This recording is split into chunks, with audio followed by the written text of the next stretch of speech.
So as you'll have just seen, I have made it to 1,000 subscribers. That allows me to monetize my channel. Well, actually it means I am now able to apply for membership of the YouTube Partnership Program, which will allow me to share in the revenues of the advertising that is served against my videos.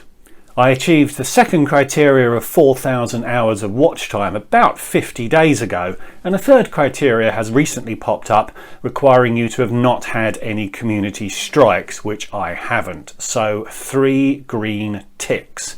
A community strike, by the way, means that you have been subject to a copyright claim from someone whose material you have used. So a huge thank you to all of you watching this video, anyone who's watched any of my videos, and to anyone who has subscribed. This weekend I also got to 50,000 views, which is quite a remarkable number when you think about it. So thanks. Being able to monetize doesn't though mean that I'm off Ferrari shopping this week.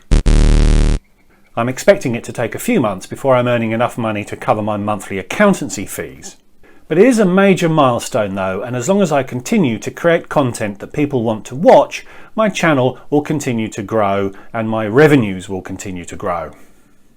In real life, I've been asked a couple of times recently what it is that I do, and I've found it a very difficult question to answer.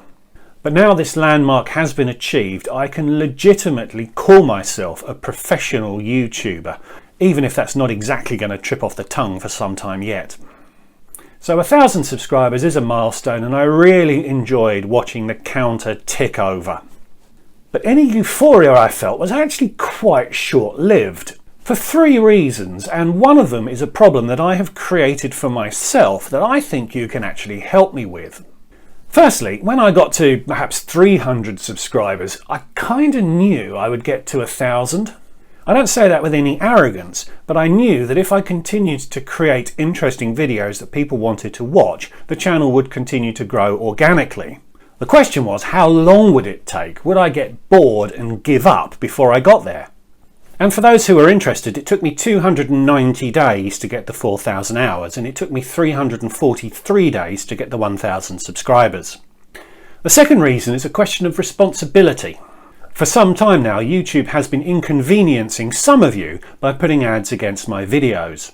But now I will be consciously putting ads against my videos. I feel a strong responsibility to make the content as good as possible to make that inconvenience worthwhile. That's a challenge I'm very happy to accept, but in many ways reaching 1,000 subscribers marked the beginning of the really hard work rather than being the end of anything.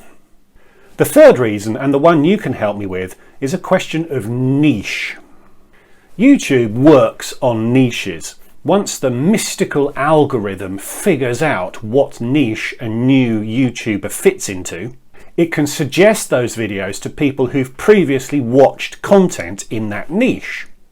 That's how YouTube finds you an audience, and if your content is any good, you can then retain that audience by having them subscribe.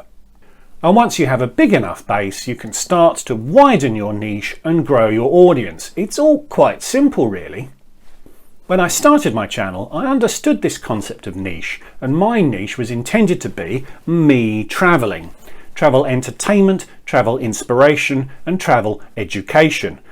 And me traveling would include me traveling, whether that was by plane, boat, or train, and it would also include the places I was traveling to. In hindsight, that was way too broad. I started in September and was able to make videos about 4 trips I made before we were all locked up again for the winter and for the spring and for most of the summer. Through these months, I could only really then make videos about travel education, and that unintentionally became my niche. So when I was able to get out again and make broader travel content, and specifically videos about trains and most significantly cruising, I confused people. So here's something that might surprise you. I needed to have 1,000 subscribers to monetize, but since I started, I've actually gained 1,103.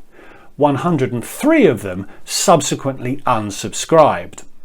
Some may have been bots and other YouTube oddities, But I think most joined for the educational content and then left when I started blathering on about cruising. I could see it happening. Whenever I released a cruise video, I would regularly lose as many as 5 subscribers in the hours after release. I'd get those subscribers back and more in the days following the release, but there was always that little dip at the start.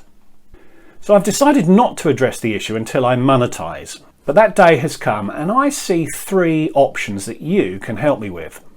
So the first is do nothing. Carry on with my original strategy and continue to cover stuff that interests me, from Anoraki explanations of how plane tickets work all the way through to cruise ship room tours. If somebody doesn't like that breadth, they are welcome to ignore the content they're not interested in. This option may hamper me in the YouTube algorithm battle, as I'm still quite small to be attempting such a broad niche or combination of niches. But it is always what I intended to do, and some people out there do seem to enjoy the variety. The second option is to carve my cruise content out and put it into a second channel. The Matt's Planet channel would then narrow back into aviation content with a strong focus on the educational stuff.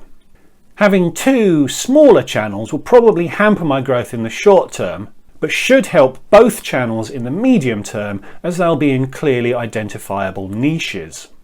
The drawbacks are that each channel will have less content, and obviously managing 2 channels is twice as hard as managing 1. The third option is to step back from the cruise content and just focus on the aviation stuff. I'll then be building just the one channel in a clear niche that YouTube can understand, even if some of you that are here for the cruise content may well unsubscribe. This, I have to say, is probably the textbook option that I should be taking for the medium term. But I do really enjoy cruises and I do enjoy making videos about them. So let me know what you think. I know what my instinct is telling me, but I would love to hear your thoughts. If you're here for the aviation content, does the cruise stuff offend you? And vice versa? So thanks for watching, thanks again for your support over this last year, and I'm really looking forward to entertaining, inspiring and educating you in the months and years to come. So until the next video, thanks a lot and I'll see you all again soon. Goodbye.